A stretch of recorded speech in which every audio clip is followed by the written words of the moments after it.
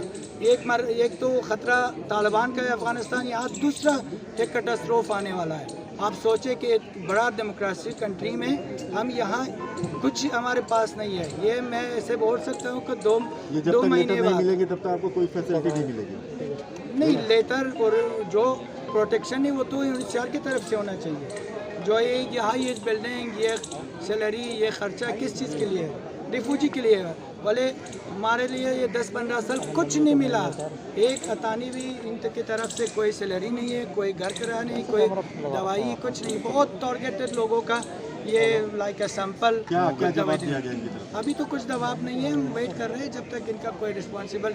ये तो हमेशा यही एक्सक्यूज है इसका कि कोविड के चक्कर में हमारा ऑफिस बंद है। यार आप सोचे कि 15 महीने से इनका ऑफिस बंद है। जो ये लोग आप सोचे कई लोगों का जेल में रख दो, उसका ना खाना दे दो, ना पीना दे दो, ना कुछ और दे दो। ये कायदा क्या होना चाहिए आज की सिचुएशन के? तबस्सुम हो। आज आप लोग यहाँ पर पहुँचे यूनिसेफ के ऑफिस पे, किस वजह से पहुँचे, क्यों पढ़ते? हमें यूनिसेफ से रिसेटलमेंट चाहिए, अच्छी लाइफ चाहिए, फ्यूचर चाहिए। अभी 6 साल हुआ यहाँ पे रह रहा हूँ, पर कोई मदद, कोई हेल्प यूनिसेफ की तरफ से हमें को नहीं मिला। आज हम सब यहाँ पे आए। अफगानिस्तान की हालत को इन सब लोग को पता है, यूनिसेफ को पता है कि हम कितनी प्रॉब्लम में है। यहाँ पे दिल्ली में भी रह कर हमारा प्रॉब्लम बहुत है, ना जॉब है, ना काम है, ना कोई हेल्प है यूनिसेफ की तरफ से। हमें हमारे लाइफ के लिए क्या खेलने की तरह क्यों बाजी करता है। अगर बात अभी जिस तरीके से आप लोग प्रोटेस्ट कर रहे हैं, अगर मानिए जो आप लोगों की डिमांड है वो नहीं मानेगी तो क्या आगे भी इस तरीके का प्रोटेस्ट करेंगे आप लोग? ज़रूर करेंगे। क्यों, हम मरने के लिए तोड़ना आया है हिंदुस्तान में। हमें अच्छा लाइफ चाहिए। अफगानिस्तान में हमारा लाइफ ठीक नहीं था, वहाँ से ये इधर आ गया। इधर भी हम लोग को ऐसे ही हमारे साथ ऐसे ही करेगा। ज़िंदगी को कुछ करना पड़ता है, पर यूनिसेफ कुछ करने का भी नहीं है हमारा लाइफ के लिए। कल रात में निकल गया था घर से अम्मी के साथ काम ढूंढने के लिए। रात हो गया जब आया, वहाँ रोड पर अफगानी लोग को मारते थे। मैं जा नहीं सकता बिकॉज मैं लड़की हूँ। पूछ लूँ क्या जवाब देगा उसको। सब बोलते हैं शराब पीते हैं, कोई भी उनके सामने आके पकड़ते मारते। क्या हम अफगानिस्तान भी मारपीट लग जाएंगे, हिंदुस्तान भी? कितने सालों से आप लोग यहाँ हिंदुस्तान में रहे? 6 साल है सर मैं यहाँ पे रहता हूँ। आप लोग क्या चाहती हैं कि हिंदुस्तान में आप लोगों को रहने की और सब चीज़ की व्यवस्था की जाए? थोड़ा बहुत है। मैं गवर्नमेंट से खुश हूँ। मैं गवर्नमेंट इंडिया को कुछ नहीं बोलूँगा बिकॉज हमें कुछ जगह दिया और हमारा थोड़ा घर दिया, हम रह सकते हैं यहाँ पे। बट यहाँ पे लोग जो है, लोग थोड़ा बहुत अफगानी लोग से अच्छे से बरखुर्द नहीं करते, बात नहीं करते हैं। और मैं जब भी काम करने के लिए निकलता हूँ, बोलता है कि हमारा देश के लिए काम नहीं है, तो मैं अफगानी को कैसे काम दूँ? जो सच बात है वही बोल रही हूँ मैं। और जब हम यूनिसेफ के पीछे आते हैं मदद मांगने के लिए, कोई सुनने वाला नहीं है हमारे बात को। आपके परिवार के लोग अभी भी वहाँ पे अफगानिस्तान में फंसे हुए हैं? जी हाँ है, घर से नहीं निकल सकते डर की वजह से। सब अपने अपने घर पे है, कॉन्टैक्ट बंद है, बिजली नहीं है, कुछ भी नहीं है वहाँ पे कि हमें एक रास्ता हो कि बात कर लेंगे उन लोगों के साथ। आप यहाँ पे किसके साथ रहती हैं? अम्मी है, भाई है, बस बहन है। वहाँ पे अफगानिस्तान में आपका कौन कौन फंसा हुआ है? आंटी है, मेरा बुआ है, ग्रैंडफादर है, उनके बच्चे हैं, उनकी बच्ची के बच्चे सब है वहाँ पे। Thank you. आपको भेजेंगे, फिर आपको कानून क्या है, आपके कानून चेंज करो। अभी दुनिया की हालत चेंज हो जाएगी अफगानिस्तान के लिए, फिर आप क्यों अपने कानून को चेंज नहीं करेंगे? हर किस साल से हमको इधर रखेंगे? सारे को 10 साल 20 साल 15 साल तो हो गई, और कितने साल हमको इधर रखेंगे? क्या फायदा है आपको इधर? किस तरीके से आप लोग देखते हो कि लगातार आप लोग आ भी रहे लेकिन कुछ हो नहीं रहा है यहाँ पर? नहीं, सबसे पहले आप अपना नाम बता दीजिए। मेरा नाम नजिया है। यहाँ पे आप आए हैं क्या कारण है? हमको वजह पता है, हम की सिक्योरिटी उधर नहीं है, अफगानिस्तान की सिक्योरिटी नहीं, इसलिए हम इधर आएगी। आप लोग यहाँ पर कब से हिंदुस्तान में रह रहे हैं? हमारी 6 साल है कि हम इधर है। अच्छा, लेकिन यहाँ पर हमेशा आते हैं, आप लोगों को क्यों नहीं, यानी कि जो रिफ्यूजी का जो एक कागजात है वो नहीं मिल पा रहे, क्या क्यों नहीं मिल रहा? हमको एक कार्ड है, ये कार्ड यूनिसियार हमको दिया है, ये बेकार वाला कार्ड है। जब ही तो हम जाएंगे काम के लिए, वो उधर बोलेंगे कि क्या ये हमको नहीं आएंगे। अगर हम पढ़ाई के लिए जाएंगे कोई कॉलेज में कोई स्कूल में, वो बोल रहे क्या है ये काम वाला कार्ड नहीं है जो आपके पास है, जाओ अपनी वीज़ा लाओ। हमको हमारे पास तो वीज़ा भी नहीं है, ये यूनिसियार दिया है वीज़ा की जगह, ये भी काम वाला नहीं है। और ब्लू वाइट वाला कार्ड जो है रिफ्यूजी वाला, वो भी काम वाला चीज़ नहीं। हम ये कार्ड के साथ कुछ भी नहीं कर सके। हमारे ये चाहेंगे, दुनिया की ये चाहेंगे, इंडियन गवर्नमेंट ये चाहेंगे कि यूनिसियार को मजबूर करो कि हम अफगानी को दूसरा कंट्री में भेजेंगे। अभी कनाडा, ऑस्ट्रेलिया, अमेरिका सारे देशों चाहेंगे जो भी यूनिसियार की रजिस्टर है उसे भेजो, क्यों हमको नहीं भेजेंगे? क्यों?